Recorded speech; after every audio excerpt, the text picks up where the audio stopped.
It's the Zeev Bume era. Welcome everybody to the Chroncast. I am your host, Alex Rickman, editor and head writer at Canucks Chronicles and club reporter for Altitude FC. Joining me as always from the hockey news, Kaja Antic. Kaja, how's it going? I'm alive. Sums up. I had a McCain's Deep and Delicious cake for breakfast because I can, and nothing else matters in this world anymore. So that's how I'm doing right now. Now, I've spent the last week in the woods without cell phone service and have not looked at anything. Time to take a big sip of my coffee and look at the roster for my favorite Vancouver Canucks player, Quinn Hughes. Alright, so, in our news today, there's not really too much else to talk about on this show. I had other ideas, but they're going to go out the window. Quinn Hughes is no longer a Vancouver Canuck. If you live under a rock, we made the deal yesterday to send Quinn Hughes to the Minnesota Wild. Which, of all teams. Don't know about you, but that was not on my radar for a potential Quinn Hughes suitor. In exchange for a 2026 first-round pick, prospect Liam Ogren, center Marco Rossi, and what I would say is the most exciting part of the deal, we'll get into this a little bit later, defenseman Zeev Bume. So really, first of all, just it was weird in that you could both see this coming from a mile away, and it felt completely out of nowhere at the exact same time, because, for ages now, it has felt like the writing was on the wall that Quinn was on his way out of town. We know he didn't want to extend here. We knew at some point between now and the expiration of his contract, he was going to be on his way out of Vancouver, be it via trade or free agency. But also the reporting recently had been that the Canucks don't yet want to move him. They're comfortable biding their time and everything. And then out of nowhere on a random Friday evening, Jim Rutherford decided to pull off the biggest trade in franchise history. So Kaja, just some initial thoughts on the deal? Well, my first thought was, you're joking, right? And I really, I was not expecting Minnesota. I don't think anyone was expecting Minnesota. I don't think Minnesota was expecting Minnesota. To me, it doesn't make all that much sense why Minnesota would get. I still don't understand the thought process with all this. I'm glad they finally said the rebuild word. But I also need to comment that Patrick Alvin, in the press conference afterwards, was like, he was asked, is there a culture problem with the organization? And he's laughing and he says no. And I'm like, what do you mean there's not a culture problem with the organization? You've done nothing for over a decade. And you think you can just smile and wave your way out of this, bud? No. Brother. If the Canucks don't have a culture problem, then neither did my parents' marriage. I'm sorry. I've been waiting to make that joke for 12 hours, dude. Yeah, I still can't really, it's kind of hit me, but it still really hasn't hit me. But also I'm at a point where I'm just it was inevitable. But also, how do you chase this guy out? And I just don't really understand it. And I was talking, the moment the trade dropped, I got a text about it, and then I got a call from my mother, unrelated, but she's like, but Quinn's a really good player. Wouldn't the Canucks want a really good player on their team? And I was like, yeah, you would think so, wouldn't you? But yeah, I'm getting texts from people not aligned in hockey whatsoever. One of my friends, it's her birthday today, so happy birthday. She's probably not gonna watch this, but she was she texted me, so far removed from hockey stuff. She's like, I just heard about Quinn. How are we doing? And I was like, girl, we're fine. Yeah, it's it's not like he's my cousin or something. Yeah, it's a time. I still can't really believe what happened. I had another point to make. Oh, in the press release. So the Canucks, they also have their own app, which I forget that I have downloaded, and I can't figure out how to delete it because I removed it from my home screen, but I don't know how I did that. So if somebody knows the answer for that, please help me. Um, I read the press release after. Why did Jim decide that it was a good decision to name drop JT? Did you read that? No, I haven't read the press release yet, Okay. unfortunately. Give me a second. I'm going to pull it up. Okay, so we are reading the press release. I'm just going to give, while Kai is pulling this up, a little background as to my initial moment of reaction, because He was on the floor. Well, that wasn't the initial reaction. That was after a few minutes, but... So I was on my couch, fighting with Disney Plus, trying to put on the cinematic masterpiece that is Muppet Christmas Carol. Shout out to the GOAT, Michael Caine. Friend of the show. Why not? Trying to get this on, fighting with Disney Plus about a lost password or something. And I decide, okay, I'm just going to glance down at my phone quickly and just check out what's up for whatever reason. And I see a notification, and all I read is in all caps, Quinn Hughes. Immediately, I shoot off the couch like a rocket. My mother is immediately concerned with what's going on because I'm just making noises. There is not words coming out of my mouth, just... Sprint into the office, trip over my dog, tell my dad, who is working at this point, that we've made a trade. He's no longer working. We're both up. My mom proceeds to decide to document the reaction I had to show my family members. So there are multiple photos and videos of myself that Kaja has seen of how I was reacting. At one point, I was just like pacing with my hands on my head on the phone with somebody. At one point, I was sitting on the floor. I don't remember sitting on the floor. It just happened. I blacked out for some of this. About 5 minutes of my life are just gone from my head now. This is the ultimate... Certainly in my Canucks fandom, I feel like this is going to be the biggest where were you moment, because it's not like we have a Stanley Cup to have a where were you moment for. This is kind of I don't think I'm ever going to forget the day we traded Quinn Hughes. This is one of the defining moments of my Canucks fandom immediately. Have we got the press release? Oh, yeah, no, we've had it for a bit. I just need to... Okay. So, they give the blur. Vancouver Canucks general manager announced today, blah, blah, blah, blah, blah. So this is Jim Rutherford's quote. "We would like to thank Quinn for his time with the Vancouver Canucks," said Jim Rutherford. "Quinn is a great person, a great player, and one of the greatest Canucks of all time. Oh boy. With the circumstances surrounding JT and now Quinn, we are fortunate to acquire these very good young players from Minnesota." With the circumstances surrounding JT and now... I'm sorry, I didn't realize Quinn Hughes was fighting his teammates during practice. I'm sorry, Quinn... Like, bro, are you talking about those few back checks? Like, I'm sorry, like, I have been on this show a bit ragging on Quinn Hughes the last couple of weeks, which, like, was a bit unfair of myself, but also, like, he was nowhere near the level of JT Miller when it came to that stuff. Maybe behind the scenes, I'm not Jim Rutherford because I'm taller than him.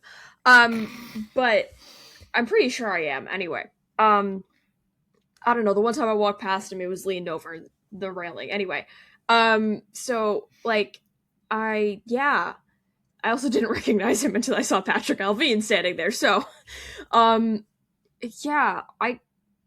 are they name dropping JT? That was a year ago, bro. A year ago. Also, can I just say, they made Adam Foote head coach to placate Quinn Hughes. And that failed. So we have a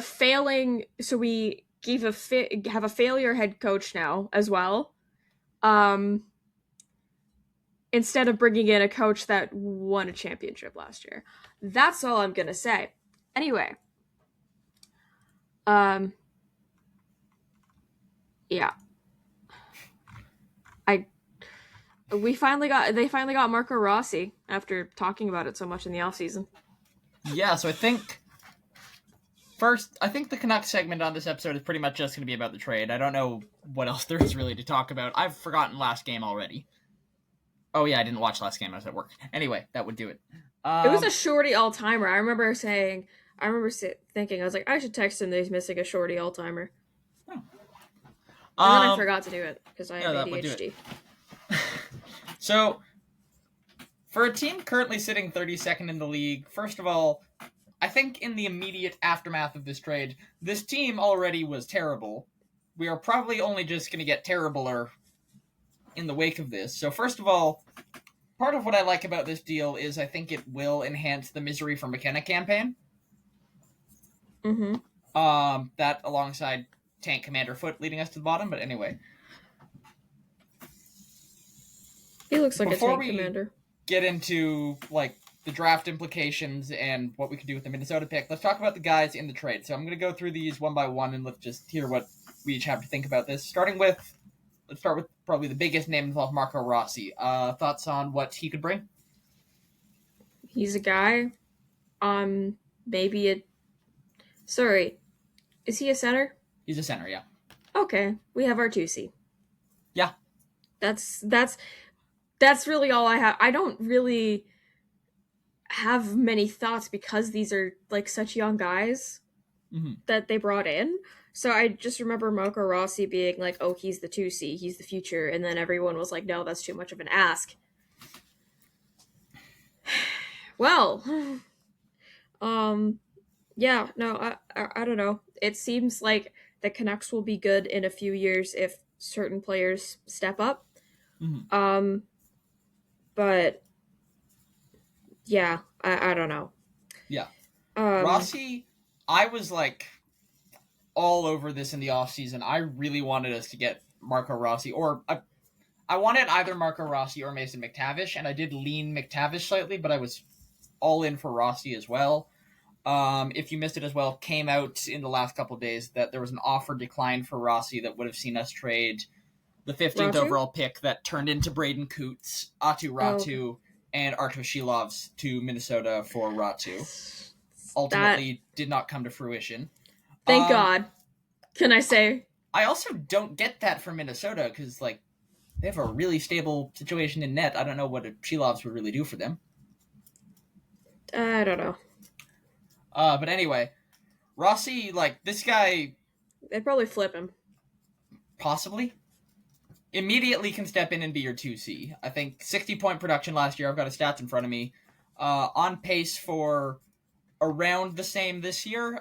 He's been injured, so not like the 60-point mark, but about the same points per game. At just 24 years old, too, this is a guy who, he's got a future, pretty reasonable contract as well, signed for a few more years at a $5 million cap hit. And I was checking this with Puckpedia last night. RFA upon expiry, which I think can be a little bit of a double-edged sword, because on the one hand, these bridge deal contracts, the second deal tends to be the one where things blow up and it becomes a huge contract. So if he performs well, we could be due to pay him quite a bit, but obviously he performs well enough to earn that. That's a good thing in its own.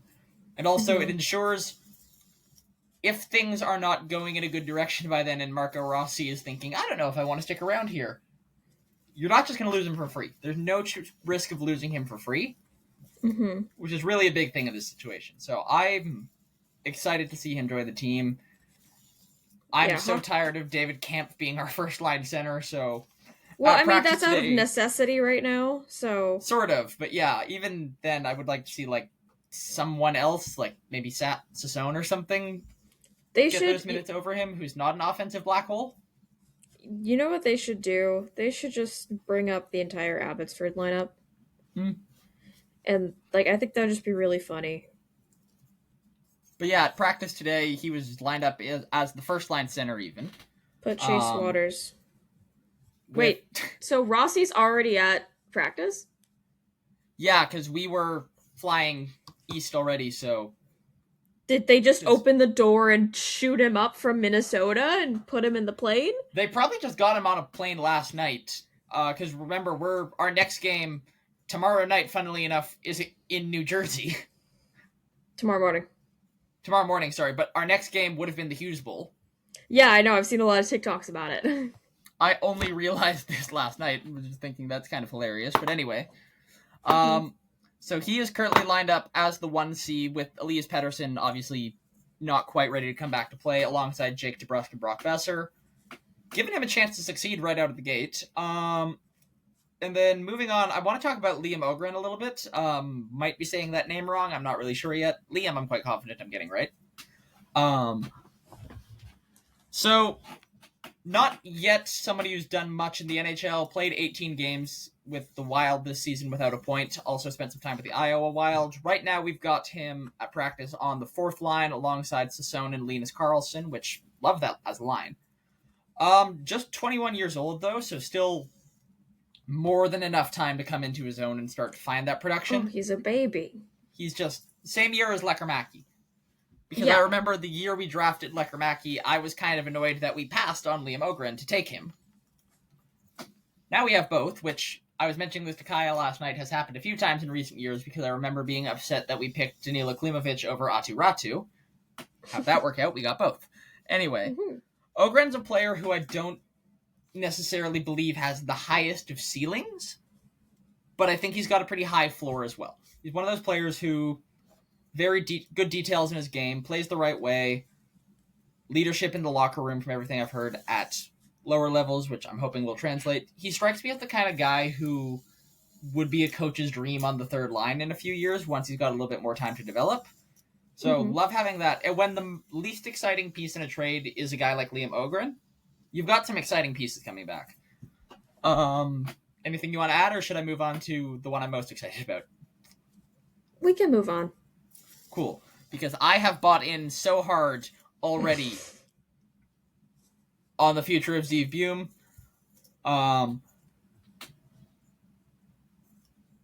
One of the most interesting things I've seen this morning was an interview clip from Zeev in the off-season, being asked about who he kind of likes to watch the most to model his game after. Do you know who he said? Quinn Hughes. He said Quinn Hughes. No, you know who he said? Tyler Myers. Anyway. He said my Riley Stillman. Goat. Oh, that's a pick. That's a pick. Deep cut. He said Guillaume Brisebois. Okay. You win. Go ahead. But yeah, this is a player who I Travis Hamonic. am immediately all in for. I think the potential is there for him to not only be a top 4 guy, which right now we have him in the top 4 on a pair alongside Tyler Myers, his idol. This is a guy who I think, if it goes right, can be a number 1 defenseman, can be that guy who plays that Quinn Hughes role of your top left-handed defenseman, getting those top power play units. So smooth with the puck, such a smart player already, great on offense. Defense does leave a little bit to be desired right now, but he's 20 years old. We all remember Quinn Hughes' sophomore season. Look how that turned out for him. This is a player who I am really excited to have in Vancouver, and I think is going to have a great future as a Canuck. Yeah. And then the part of this trade that I find really interesting is the acquisition of a first-round pick, because let me take you back to earlier this year on January 31st. Kaja and I were on a post-game live stream covering the game against the Dallas Stars when all of a sudden a trade was announced. After the JT Miller trade that day brought a first-round pick to Vancouver, it was immediately sent to the Pittsburgh Penguins for Marcus Pettersson. Now, the rebuild word has actually been used, as we mentioned earlier on this show, and everyone has seen by now, which leads me to believe they are not as likely to trade the first-round pick this time as they have been in previous years. In addition, I could see them acquiring more through moving out Kiefer Sherwood, or potentially even more surprise moves involving guys like, maybe, if they really commit to blowing it up, a Connor Garland. Thatcher Demko! Besser. No! Anyway, do you, however, think there is a world in which the first-round pick makes its way out of Vancouver before the draft? There is a world because this team has no idea what they're doing at any time.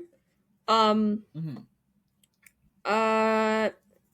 I think that they're dumb enough to do it?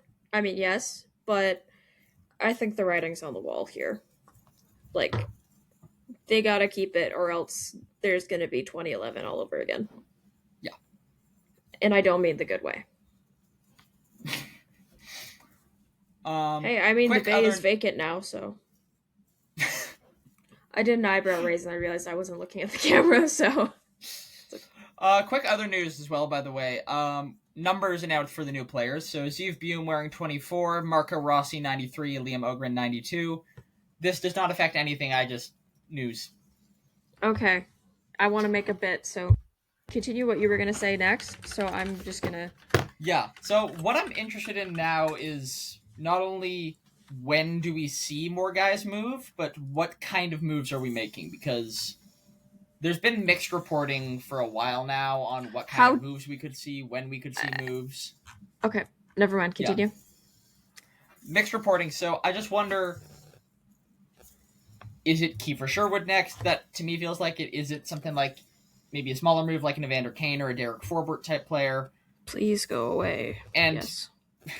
What kind of assets are we targeting? Because I feel like the logical thing in this situation is just keep targeting draft picks and players who are below the age of 22. But also, could this in some ways enable the front office to say, okay, we got our guys now.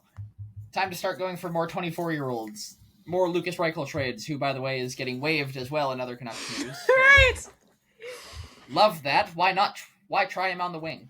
Mm-hmm. Why do anything that could potentially work? I still don't mind making that trade. I just mind how we've used him. Yeah, I want to make a point. No one has ever worn 93 in Canucks history. Really? Yeah. But how dare they disrespect noted number 92 for the Vancouver Canucks, Vasily Podkolzin, and legends, how many players? I think it was 26 players who have worn the number 24. I'm not going to name all of them, but including Jimmy Vesey, Legend. Matt Cook, Scott Walker, Travis Dermott, and of course, Prius Suter. Yeah. I miss Prius. And Ed Dick. That's his name. Edward Paul Dick. Mm-hmm. And so, one more thing I want to add about the draft pick. Mm-hmm. I have a theory here. Mm-hmm. I think I know who we may target with the wild pick. So you'll imagine this pick will fall... Pavel Zacha! 20s. You'll imagine this pick will land somewhere in the 20s. I think I know who they'll use, assuming they keep the pick. Mm-hmm. And I think you will immediately know why. Because I think they go for Caleb Malhotra. Oh, yeah, right. Okay, I thought you meant like a trade. Oh my God. No. I think if we keep it. Mm-hmm. We don't need Pavel Zacha anymore. We have our 2C. We didn't need him in the first place, but that's David beside the issues. Max is yeah, my goat. Bring up Chase Waters, man. But yeah, I think I have his moment. Caleb Malhotra, to me, does also feel like a logical pick. Center with a decent frame, plays a good game. Not even mentioning the fact that his dad is the Abbotsford coach and...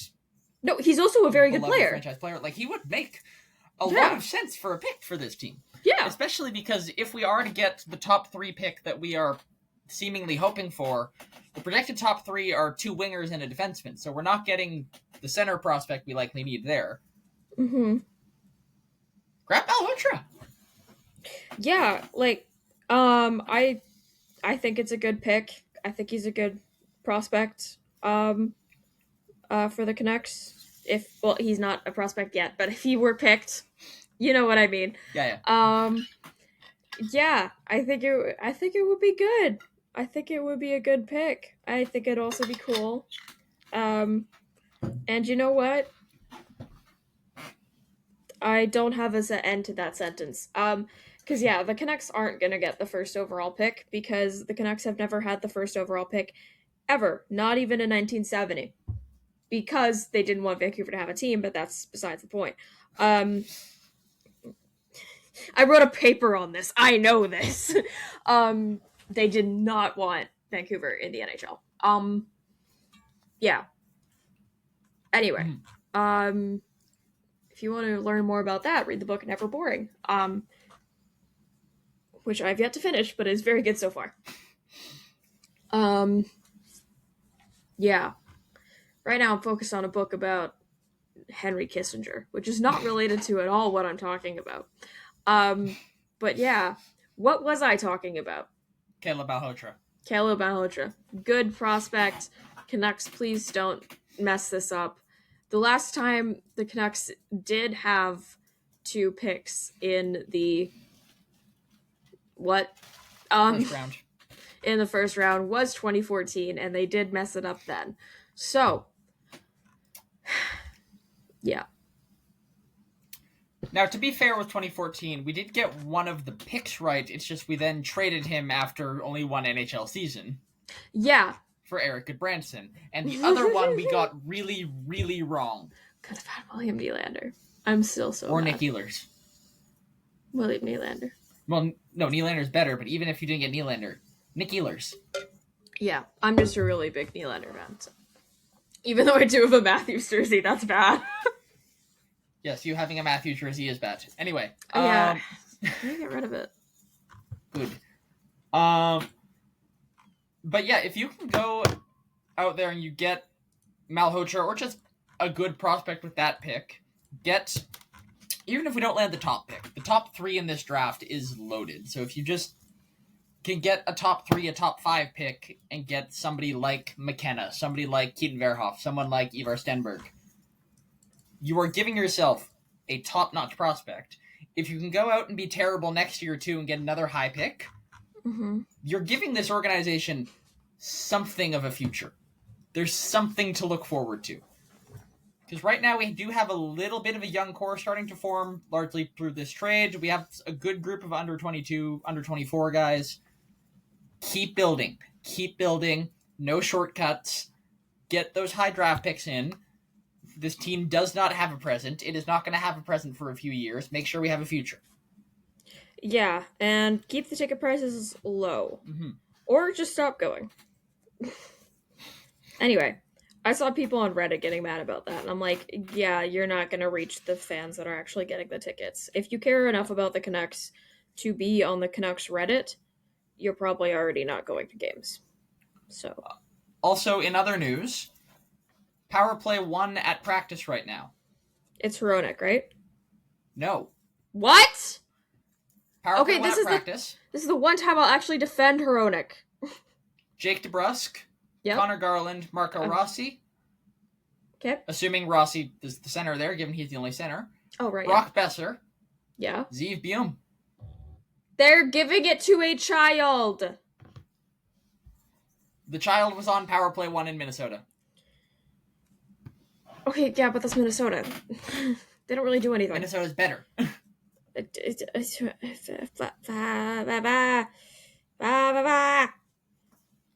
He was on it ahead of Brock Faber. Well, Brock Faber can't see. He has contacts, probably. My contacts made my eyesight worse. Oh, really? Yeah, I think that's just because they were with the wrong prescription eventually, because my eyes... Oh, that would do it. I think mine are the wrong prescription, because I'm getting a little lightheaded here. Take your glasses off. That's probably not a bad idea. The reason, okay, I'm going to give a behind the scenes. The reason that he's wearing his glasses, chat, audio listeners love you to death. I put up this stuffed animal that I made. And this dude goes, oh, it's a dragon. To be fair, I am also making a dragon. And I knew about that. Yes. I swear I also told you about this. This is not a dragon. But the dragon has come up multiple times. Yeah, because I kind of had to restart it. That's another topic. That would do. But, yeah. That's a part of me not being able to see that I was using the wrong colors. I can't see now because I'm still lightheaded. Anyway, if Brock Faber has been doing everything he's been doing up to this point without being able to see, honestly, good for him. doing a hell of a job even for someone who can see, let alone for someone who can't. I can't see most of the time, but I just ignore it. I can only see sometimes when I close one eye, and I don't think that's good. Can also say Lukas Reichel has officially been placed on waivers, so it is no longer a rumor or something. He is on waivers. Do I see him in Abbotsford next week, or is he getting picked up? I think he might be getting ready to learn Nashvilleese, but we'll see. Oh, okay. They were Maybe last in the Edmontonese? league, right? They were. We are now. Okay, well, Nashville was briefly last in the league, Yeah. and I was like, oh, yay. The Canucks aren't last in the league. Same thing with Abbotsford Canucks weren't last in the league. I don't think they are last in... This was yesterday when I checked it, so no, they're not last in the league. Iowa is, funnily enough. Also, Niels Höglander is under the weather this afternoon, but is expected to play tomorrow against New Jersey. Who gave my baby the cold? I don't know yet. He's older than me. I can't say that. Yeah, that's... That's my child. Then again, who do I call my child who's older than me? So many people. We also have Atu Ratu not in the lineup at practice, while Drew O'Connor still centers the third line. Which is a decision. Okay. That's a choice. At what point is it racism that they keep not putting European... At what point? Am I allowed to say that? I don't know. I'm leaving it in, and I guess we'll find out. No! Please cut it. Please cut it. Okay. Anyway. Okay. Good Lord, this is You going can keep off the this rails. one. You can keep this one in though. At what do you think that they're just not putting like raw? They just didn't put like Ratu and Reichel in places that they would probably succeed in because Adam Foote doesn't know how to say their names on the lineup cards. I would have my doubts, but I'm not going to entirely rule it out. Yeah. We should talk about some other trade news in the NHL from yesterday. What seemed like the funniest deal in NHL history. Mm-hmm. The Edmonton Oilers have traded Stuart Skinner and lost the trade. So, if you missed it, to the Edmonton Oilers, the other Stuart Skinner, Tristan Jarry, and forward Sam Poulin, in exchange for Stuart Skinner, Brett Kulak, and a second-round pick. What? Do you think they got Poulin and they were like, this isn't the one we were expecting? Expecting Marie-Philippe? Yeah. I mean, it's Stan Bowman. Anything is really possible. Yeah. Yeah. I told my dad about this because he had missed the news, and he was like, oh, good. Or like, oh, no, the Oilers must have a goalie now. And I was like, well, here's the fun part. They don't! No, they moved sideways and in a way down because they had to give up Brett Kulak and a second-round pick to do it. Yeah, people call Brett Kulak like a traffic cone or pylon. That's the word. Yeah. Traffic cone. Why? Not why to the trade of why to my thread. This square means Alex Albon. Anyway. I have not finished the F1 blanket. The F1 season is over. It has been over for quite a while. Not quite a while, 6 days. What were you saying about the trade? What was I saying about the trade? Brett Kulak. Pylon. Brett Kulak, yeah, but I'm like, you also lost one of your players that you played a lot of ice, you put on for a lot of ice time, which, I don't know. Like, that's a choice. Yeah, and, you lost a second-round pick here. Oh, yeah, right. To not get better. Yeah, well, it's Edmonton, so they're gonna make the playoffs anyways. Yeah, but, there's no other goalie on the market. They literally... And you're also, I believe, paying Jarry quite a bit more. Yeah, and Jarry's older, is he not? Believe so. Because Stu, relatively is still young. Yeah. He was, a 2017 pick? So something like that? He's, 27, 28? Ish, yeah. So, he's young. Ish. And then Jarry... Okay, I need to look this up or else I'm gonna blow... Here, hold on, I'm checking Jarry right now. Out. Tristan Jarry is Stuart Skinner is 27. 30. Yeah, so they got older. Yeah. For the same talent level. That's ridiculous. At the cost of a second-round pick. What is going on in Stan Bowman's head? And even with... That pick is going to be late in the second round, presumably. But, was there no better way you could have used that second-round pick on the trade market? Could you not have gotten somebody, good? This is, I think, the first good move Kyle Dubas has made in, 3 years. Honestly. I mean, there's been some draft picks I've liked, but... Yeah. And some, kind of rebuildy moves, but... Yeah, true. This was... I don't know what to say about this. You were saying you saw this trade and thought it was fake. I had the same reaction, yeah, sure thing. I didn't believe... So I was just going through my phone when I woke up, and I was like, okay, there's, a couple notifications. Somebody's saying something about Skinner, and it's whatever. So, also, context of this, I used to have notifications on for so many Twitter accounts, including Elliot Friedman. And then I switched Twitter accounts, and I was like, I should probably switch the notifications onto my new account. So follow me at Kaja Antic. I literally just talk about Abbotsford and the Golden Eyes there. So, and occasionally soccer, but that's it. Yeah. What else was I saying? Oh, yeah. So I switched it over, but I just kept on notifications that were needed. So I kept for, work purposes. I have Abbotsford, I have the Golden Eyes, and then I drive BC because that's just I need to know things. The highway half an hour from me is currently still closed, I think. So, kind of important for me to know that. I wasn't going out to Hope, but yeah. Abbotsford flooded again. Because Washington didn't want to build dikes. That's a whole other story.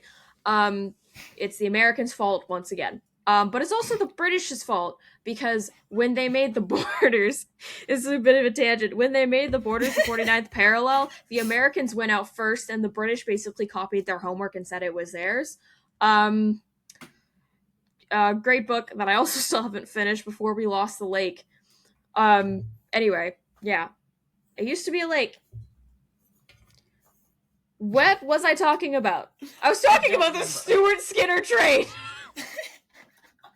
But yeah, I have all the notifications on. Chroncast, the official podcast of ADHD. Sponsored by 5S that has not kicked in yet today. Oh god. Yeah, it takes about 3 hours. It takes about 3 hours to work, and I took it about an hour ago. So here we are. Stuart Skinner. Yeah, so I got a bunch of notifications. I was like, okay, they're just talking about potentially trading him for Jari. They didn't actually do it, right? It was and I'm driving. Yeah, mock trade, armchair GM, all that stuff. And then I turn on the radio on my drive. I was just driving around, and sometimes if it's a quick drive, I just turn on the radio instead of plugging my phone in and trying to really figure out the aux and everything. Yeah. News 11:30, I think. I don't know if I was listening to 6:50 or 11:30, but the trade was real. I was like, big news in the NHL this morning. Stuart Skinner has been traded for Tristan Jarry, and they named Brett Kulak and everything. And I was like, this is a real trade. And I think I texted you immediately. I was like, they actually traded him? Yeah. I think I used voice to text because I was just like, what the hell is going on? Yeah. I was shocked a little bit. I'm gonna let you take the wheel on the UFC version of what I'm about to say, because you actually watched that stuff. But this trade in the December 12th trade bubble, this was kind of the opening card, and the main card was the Quinn Hughes trade. So it's like if the opening match was another Rusev and Sheamus battle. I forgot his name for a second. I'm so sorry. Yeah, if it was another Rusev and Sheamus battle, I don't watch SmackDown. It's boring. And the main event was like Cody Rhodes and Roman Reigns. I don't know. Yeah, like using a UFC Yeah. equivalent, the Stuart Skinner trade is like where Dana White forces in a Bo Nickel fight, even though nobody is actually that interested in watching a Bo Nickel fight, but he's just on the main card for some reason. Yeah, that's like... And then Yeah. the main event is like Islam Makhachev finally fighting Ilya Topuria. Like, that is just like the fight that everybody has been wanting for a while now, finally actually coming to fruition and happening. So is Bo Nickel just like the, I don't know, Brock Lesnar of... I said the Brock Lesnar of UFC because Brock Lesnar of UFC is very much Brock Lesnar. But like... I meant because I don't like to watch Brock Lesnar because he doesn't do anything. No, because like the one thing is at least Brock Lesnar at some point was good, whereas Bo Nickel has at best been like fine at UFC, and was maybe for a while getting promoted to the point where he was like on the main card over former champions fighting. Oh, okay, so at it's UFC, like Austin Theory when Vince was in charge. Sure. So yeah, you don't know UFC, who that is. Like the main card of a fight will be like the last 5 fights, and then there's like the prelims and the early prelims. At UFC 300, the first fight of the main card was a Bo Nickel fight, whereas the last fight of the prelims, I forget exactly who, but there were like 2 fights on the prelims that had like former champions fighting and like recent former champions who'd like just lost the belt a couple fights ago. Okay. Whereas Bo Nickel, who is both boring and not that good, was on the main card. Wait, can I look something up here real quick? Go ahead. WrestleMania. How did we go from Stuart Skinner to Bo Nickel? Because I brought up wrestling. So I need to figure out He is also a wrestler. Yeah, so the preliminaries and then the main event was the preliminary. Yeah, it's like WrestleMania Night 1. That's what it was. WrestleMania 41 Night 1, where the preliminary match was Gunther and Jey Uso, which, like, I like both of them. That was one of the worst matches I think I've ever watched. I mean, it followed it up with, like, a frickin', like, Clash of Clans sponsored match, which was also a whole other thing. And then the main event was the Roman Reigns, Seth Rollins, CM Punk, Paul Heyman, that whole thing.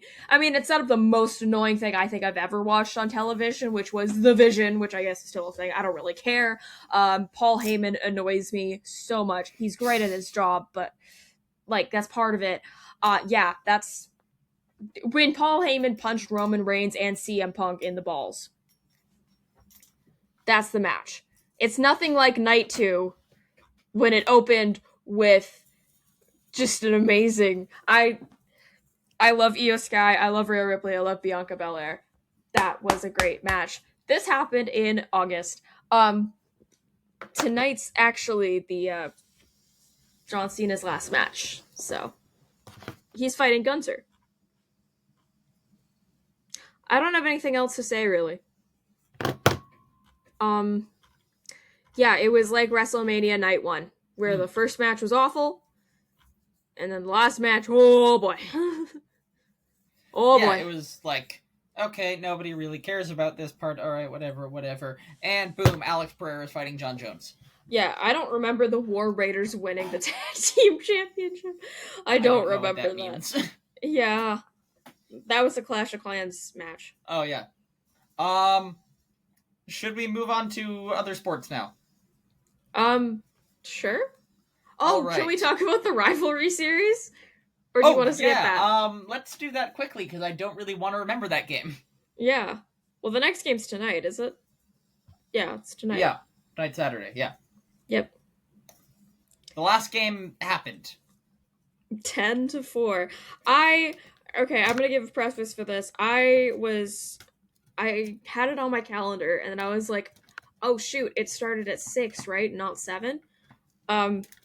Because of Mountain Time. And then I checked the score, and it was 4-1 for the States after the first. And I was like, you know what? I'll just watch the highlights after. States probably have it in the bag. And then I didn't check the score again until like 1 a.m. And I was like, oh, wow. So I Okay. stopped watching after the 10th US goal went in. Was that the last one? I actually did not see the Yeah, final score. it ended Okay. 10-4. So 10-4, good let's buddy. maybe do a little better tonight, yeah? Yeah, we'll see. Once again, Emran Smashmire left out to dry by a team. Hmm.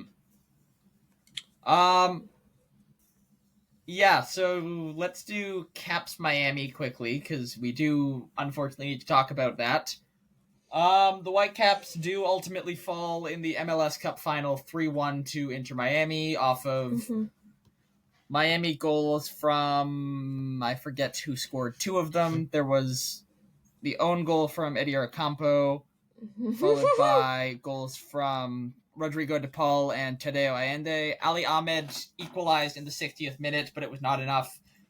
The Yeah. Emmanuel Sabi double doink, not at all his fault, just unfortunate, just really rough way to end what has been a fantastic season for the Whitecaps, but I think it's only up from here. They've managed to retain most of their key players. Couple potentially wouldn't. There's some rumors about sales for some of them, but I'm not buying too heavily into anything right now. No reason any of those guys would want to be leaving, I think. The real interesting one is whether or not we'll see Yohei Takaoka back. Seems like it's kind of 50-50 on that front. Isaac Boehmer has been re-signed and will presumably be the backup next season. It's just a question of whether or not Yohei will be the starter or someone else. Just interested to see where that goes from here. Final, heard some commentary regarding Andres Cubas and Thomas Muller for that game. I just want to say Cubas generally did actually have a fantastic game. He just had that one unfortunate moment, and it did cost us.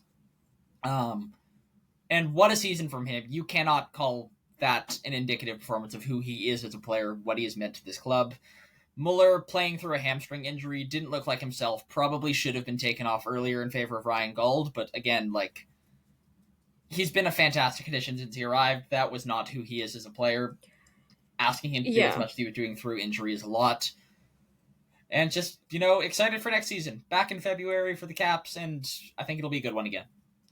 Yeah, I'm just gonna say they were giving Thomas Muller the Elias Pettersson treatment. Can I just, like, if that's a comparable? Yeah. Something about European players, something. I don't have any more thoughts. But really, he's playing through a hamstring injury, and if you really think about it, I don't want to say that he is the reason that the Caps were good this back half, because they were already good before they got him.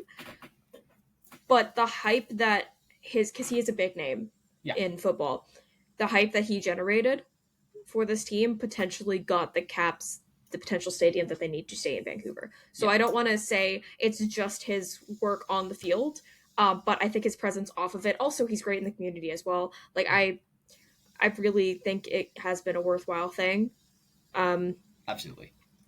So, like, you can knock him for his performance while he's literally injured. You try and go out there and play in an MLS Cup final with a hamstring injury, or just healthy and see how you do. But I think that without Thomas Muller, the Whitecaps potentially would have moved after this year. This team might be in Vegas next year without Thomas Muller. Yeah, exactly. That's the point. Like, even though this team had a great season, they needed that extra push, and the extra push was getting, Mr. World Cup. And I want to talk about the stadium in just a second, but I also want to add that, like, this team was, like you said, fantastic even before getting him. But first of all, they had just lost Pedro Vite, who had, up to that point, I think, been the best player on the team this season. Yeah, above Berhalter, above Blackman, above everyone. I think Vite was lights out this first half. I don't know. Don't sleep on my goat, Jaden Nelson. Or Seppi Bavolina is hard to argue against, but defensively Ranko, but then he got injured, and there's been a lot of stuff that has happened this season for the Whitecaps. They played through a lot of adversity, both off the field and on, with like injuries, with all the noise surrounding. See, look, Canucks, this is how you play through noise. Anyway, like, it was a great season from them. I'm so proud of how far this team has come. Yeah. Who knew last year that we'd be saying, like, a year ago, I mean, a little bit earlier, it was like November-ish, I think, was when they fired Vanni Sartini, and then there was like a Whitecaps fan thing, and, they're just like, okay, well, what is the next step? What is going to happen next? Everyone's kind of like, okay, well, this is it. And then the ownership sale announcement earlier this year, like, there was a lot of doom and gloom, and then this year, just the Caps pushed through it, and it's just been it was an amazing season to get. Why are you laughing? No, just notification. Okay. Yeah, but it was a great year, great season. Let's run it back next year. Yeah. Takaoka, please stay. If you don't, though, I get it. He was a great goaltender. This season, how many clean sheets did he have? Like 11 or something. Something like that. Yeah, that. Even though it ended on a low note, I think they still should keep their heads up. Yeah, it was a great year. I don't have a lot of else to say other than Miami bought their way to the championship. I mean, they did play better eventually. The Whitecaps kind of sat back and then let everything happen to them near the end, but they looked a bit nervous at the start. Eddie Ocampo, please leave. And yeah, David Beckham annoys me. Yeah. But the other thing I wanted to add about Muller before getting into the stadium too is just like, on top of the fact that we had lost Vita and we'd lost that presence, we didn't have gold. We had a lot of injuries already. He made a lot of the other players around him play a lot better. I think having him on the field helps a lot just because of his knowledge of the game and how vocal of a leader he was. It was like, I'm not the first person, I'm not the last person who's going to make this comparison. It was like having another coach out there. Yeah, he's like if Zava worked, Yeah, and I think going into next year with Muller, a full healthy season of Ryan Gauld, getting Bilal Halbouni back at some point in the year, hopefully, should, in theory, have Ranko back partway through the season. Well, he's out only for 7 weeks, was it not? Oh, yes, that's right. Sorry. I thought it was an ACL tear at first. It is not an ACL tear for Bilal. No, that's me. You tore your ACL? Not yet. It happened like 20 minutes. See who else they add in the offseason, because I think there's no reason to not get aggressive right now and go all in. Yeah. I also remember... Sorry. Go ahead. I just remember last offseason, like, the only addition they really made was Jaden Nelson, and everyone's like, what the hell's going on? It's just like Nelson and Sabby, and none of us knew who Sabby was. Yeah, and then Nelson had, like, the elite performance in Portland. Yeah. Like, legacy game for Jaden Nelson. Yeah, and that was the first game of the year. Yeah. Against Max Crepeau. Oh, yeah, right. But anyway, yeah, and this all goes into the exciting news of... Seems like we're getting a stadium. So Vancouver and it's not confirmed. City of Vancouver and the Whitecaps have a memorandum of understanding on the idea of building a stadium in Hastings Park right now on the existing racecourse site. Along with the stadium, there would be an entertainment district built. This is huge. This is critical towards keeping the franchise in the city because the BC Place arrangement was not working for anyone. It is not a good arrangement for the team, especially. That stadium is way too big. The fans are too far from the pitch. Genesis the turf sucks. is awful. Genesis sucks. Yep. So just getting your own soccer-specific stadium where you can have the fans closer to the pitch creates so much better of an environment. Having grass instead of BC Place turf should help mitigate some of the injuries we've seen this year because the turf monster was our toughest opponent this year. Not anyone on the pitch. This is just huge, and I love the entertainment district around it because I think not only are you going to have the Caps on site, you're going to have the Golden Eyes, you're going to potentially have the Rise playing there as well, I think. I wouldn't be shocked if you saw something happen with that once the stadium goes up. Heard the Lions could potentially have some interest as well. I don't know how much there is to that, but I think that could work out pretty nicely, bringing in extra investors. TFC have made it work with the turf as well. Like, obviously it is tough on the grass, but there's ways to make that work. it's not a death sentence to having grass. And I think the extra investment would be great. What I love is that when you have all of these teams in this one area, it'll make sure that the necessary investment goes into getting the transit up to snuff to that area and making sure there are the facilities around it right now that that area deserves and that all of these teams should be able to have around for their fans and to make sure people can get to the games and have stuff to do around the stadium when they're there. Yeah.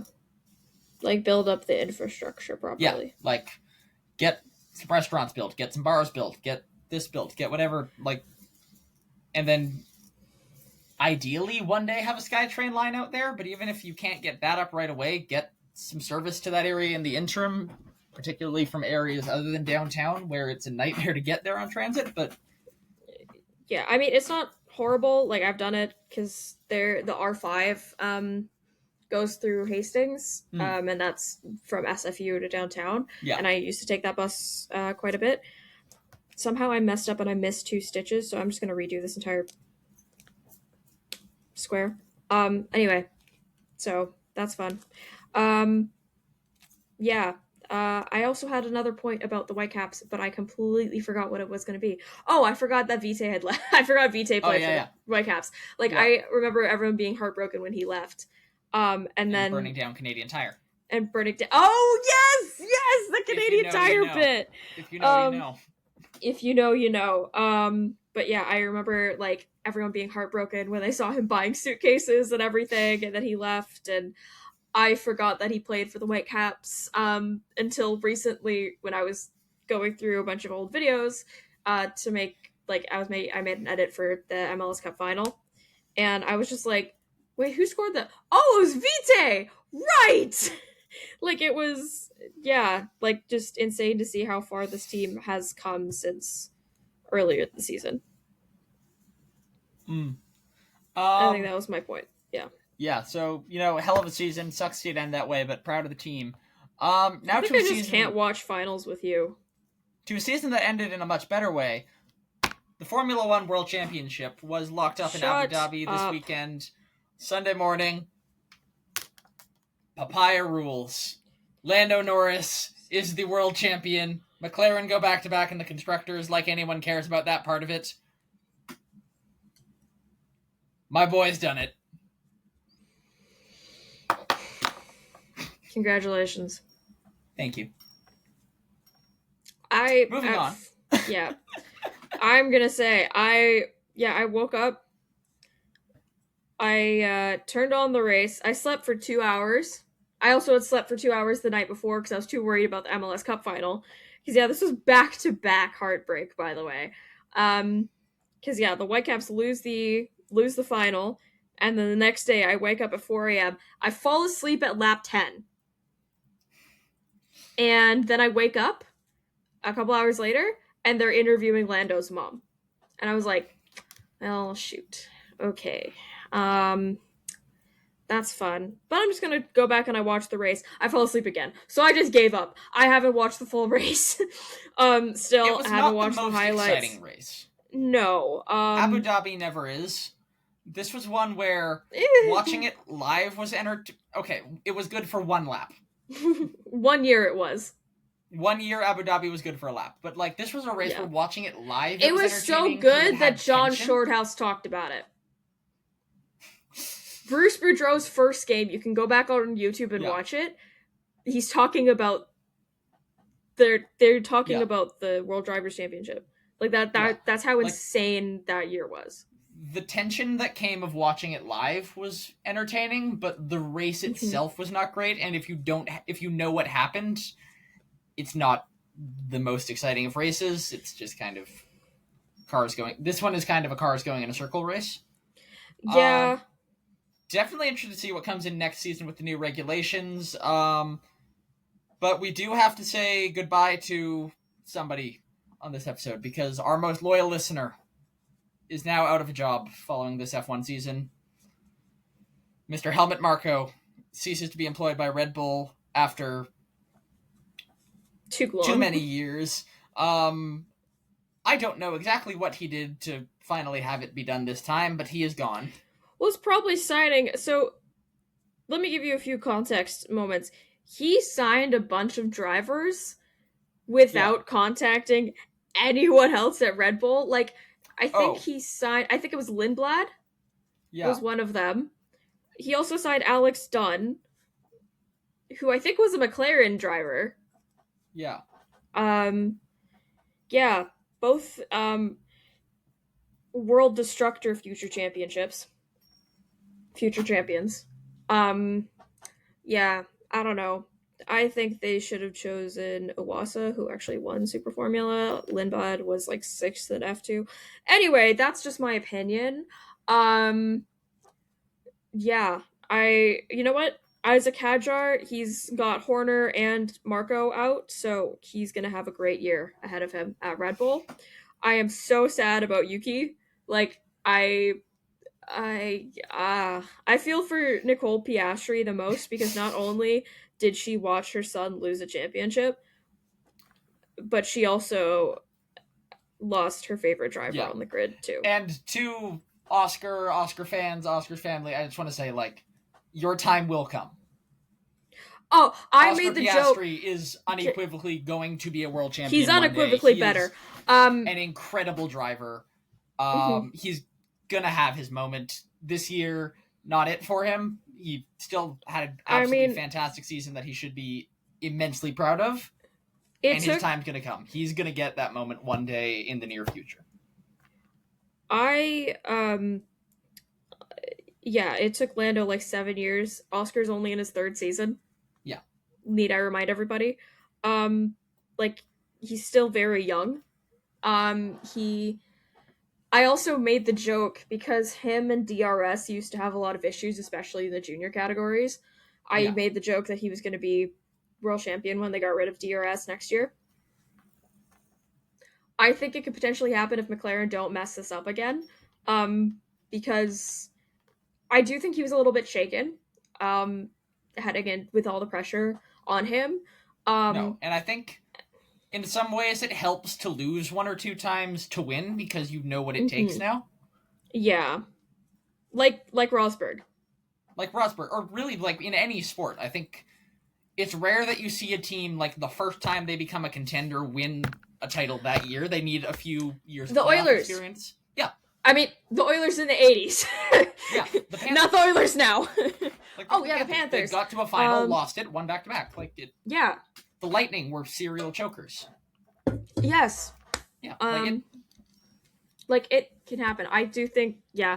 And Max, yeah. Like there were times where he like still wanted to get the 5, but also he made a comment. I don't know if it was recent on a stream or not, but he was like, it's not that big of a deal to me because he has 4 World Drivers Championship trophies, right? One of them is on his Red Bull fridge next to his streaming setup. One of them is on the floor next to it. He's like, mind you, he has like 4. I don't think he's that interested in F1. He's just kind of there. He's hilarious. And like him and Lando are friends. I think he can be happy for his friend, especially because he has 4 in a row. Like when he's they not were all like gonna be dramatic, at home brokenhearted. When those two were in the fight last year and they were being so dramatic about it, and they come into this year, it's like, bro, they do not care. It's Netflix making them look like enemies. It's Netflix, it's media, it's people want a story. Yeah, here's the thing. So I wrote an article a couple years ago, and I was like, okay, I guess I should watch about F1, and I was like, okay, I'm gonna watch this first episode of Drive to Survive, and I was like, why does it make it seem like Max and Daniel hated each other? Yeah, Max like, bro, they're like, oh my god. If Josh Allen wasn't in the picture for Daniel, like, come on. Too soon. Oh yeah. Alex's husband cheated on him. But yeah, I'm happy for Daniel too, because now his 2 best friends on the grid are both world champions. Oh yeah, right. I was like, what? Oh yeah. I forgot about Daniel being in a McLaren because I removed that from my mind for my mental. No, health. I mean, fair enough. Yeah. Enjoy the butterflies, kids. And I remember talking to my dad when I first started watching F1 in my first race that I watched was Abu Dhabi 2021. I know. I had So to I was explain talking that to my race to my dad brother. early in my fandom about, all right, so who do you think are the drivers who can win a championship right now? And on that year's grid, apart from the people who obviously had already won a championship, he named 3 names. So Mm-hmm. he said Charles Leclerc, which I think he has the talent. He won't do it in a Ferrari. Yeah. Because winning a championship takes one amount of talent. Winning a championship in the Ferrari tractor is a whole nother thing right now. Requires the devil's sacrifice, and I don't think he wants to give up Leo. Yeah. He said George Russell, which I think in the right machinery I can see. Yeah, he's I think British. George is at that level. And he said Lando Norris. Yeah, I think like this is that grid was stacked. He's since also added Oscar Piastri to that list, which I think will absolutely do it. And he said maybe Kimi. Absolutely. I feel like Oscar is going to be. I mean, it's a big no, not Oscar. I feel like Lando's championship is going to be like a bumper car championship. You know that like people, no offense, kind of forget about. Because I mean, people apparently said the same thing about Max, which I get, but also 2021 was insane. There's fluff everywhere. What the heck? Like, I feel like people remember Jacques Villeneuve winning because he's the only Canadian to have done it so far. Come on, Lance, I'm still pushing for you, buddy. Please. I had a whole bit planned for today before the trade happened about Lance Stroll, but I can't do it anymore. Yeah. I feel like people remember that because he's the only Canadian to have done it. And like people remember Jenson Button because it was the last it was the 1 year for his team. they did that. But like yeah, I think Oscar really is the guy for McLaren for the future. They just need McLaren to recognize that. Yeah, I think they're around the same talent level to the point where I don't think there's one who I would say is like the guy over the other. They seem to be very included in fairness, but it depends on whose dad bought the team. Well, I think it's also Lando has more experience, so I feel like you kind of give the edge to the experienced driver in that circumstance. Because, at least like, Red Bull is honest Oscar's about got more it. Career in front of him, I guess. But like people like when people say that, they act like Lando's like ancient. Like no, he's still pretty young. 26, something like that. 25. Like he's also a baby.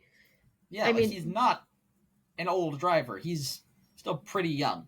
Like need to remind everybody, Max Verstappen is younger than Connor McDavid. It is younger than Connor McDavid as well. Yeah, and Brock Besser. Yeah. Anyway, I would like to lock in for next year. Oscar Piastri. 2026 Formula One World Champion will be Fernando Alonso. Rookie winning the championship for the first time. The first rookie to win an F1 World Championship since Alberto Ascari, I think it was, in the first year of F1. Okay, the rookie but also technically had to win it that year. Also, can we talk about the rookies for a second? Yes. Because, I mean, bar Jack Doohan, who, I mean, poor kid, he had it coming for him already because Briatore wanted the Argentina money. So, yeah. Like, you can say anything you want about Colapinto, but they wanted the fans and the sponsorship that he would bring in, not the driver himself, because Colapinto did the same amount of effort as Jack. I mean, Jack did completely destroy the car in Japan because, I mean, to be fair to him as well, with the DRS thing that happened at Suzuka, he was like, it's like it in the sim. Well, they only ever gave him sim time because they left him as a development driver for years and they can really only put the sim on, right? Mm-hmm. So that could have been Oscar Piastri. Anyway, Jack Doohan feels bad. I hope he gets treated well at some point in his life. Yuki, I'm going to miss you, but Isaac Hadjar, I feel like he's got the bite in him to be a champion. I think he needs to refine his game a little bit more. Yeah, he's Uh, incredibly talented. Liam Lawson is going to last another year, probably, or two. I don't know if he counts as a rookie, but go be Lightning McQueen mad somewhere else. Go to NASCAR. I really don't care. Kimi Antonelli is championship material. Mm. Oliver Behrman, I think. I mean, yeah, Kimi got a podium. I don't think I would call Behrman championship material, but I think he's got a very long career ahead of him. Like, it's because he's in a Haas. I'm going to make a comment. Yeah. I think that even though Kimi got the podiums, and I mean Isaac also had a podium, Isaac or Oliver had the better rookie season. I would call Isaac rookie of the year. Yeah. Yeah. Do we know who got rookie of the year? I have no idea. I should look that up. The prize ceremony was yesterday. No, was it? Yes. Yeah, I think... Yeah, because MBS decided to molest Lando's hair again. Oh, of course. So Yeah. I think, like you said, I think Kimi has it in him. It just still has some stuff to refine, but he is a child. That'll come in time. Rafael Isaac. Camara. Camara. Oh, yeah, because it's just FIA, not F1. Yeah. Yeah, right. He's Brazilian. Isaac, I think he has the talent. I need to see a little more out of him, but again, with time, the one thing is, how much does the new era of Red Bull racing avoid the Red Bull second driver curse? Sorry, the FIA awards were in Uzbekistan. Of course they were. Where else? That's the place to be.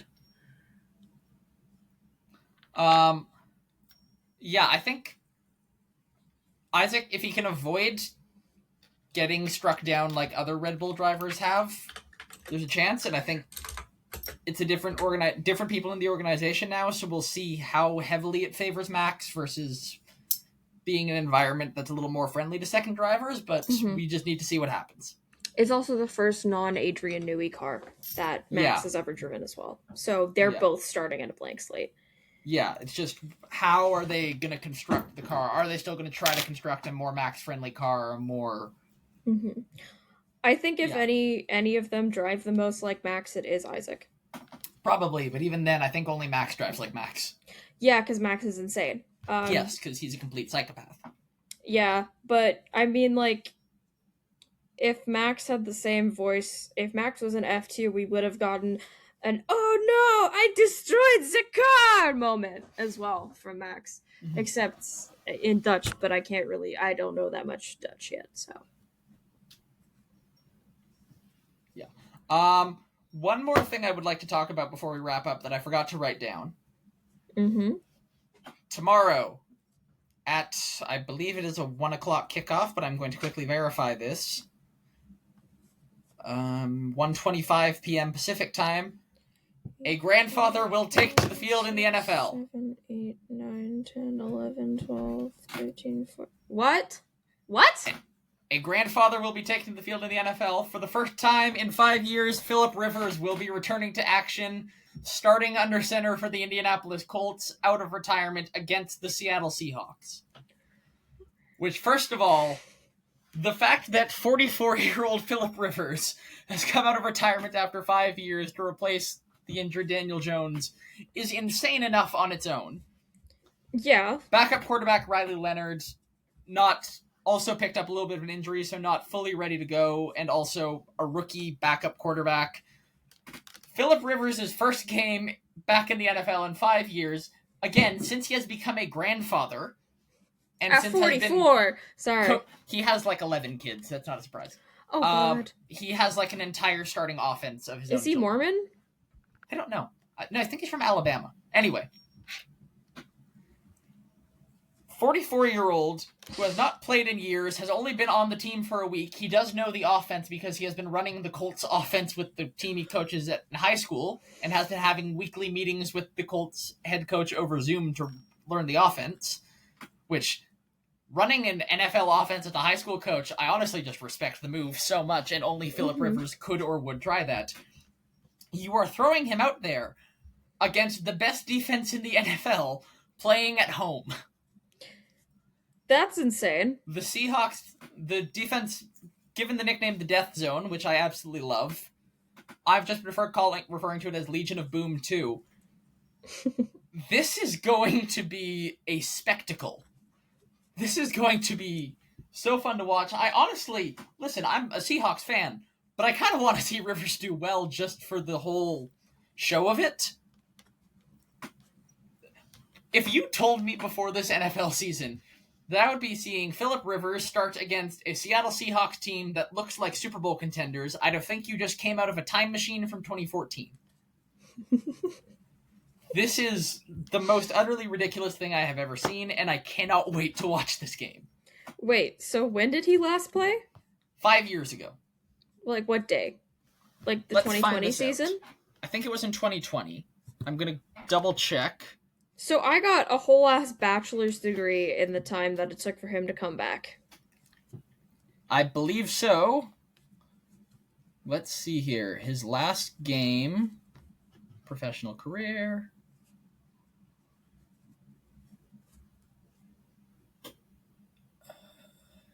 Wildcard round in 2020. Yeah. His last game was in February of 2021. No, Oh, January shit. of 2021, sorry. Oh, shit. Well, yeah. Yeah. Just like, I was in high school when Phillip Rivers last played in the NFL. Oh, my God. This This is incredible. My sister was in 7th grade. She's in senior year now. Yeah. So half a decade, he has a grandkid, he coaches in high school in Alabama. This is just, like, what?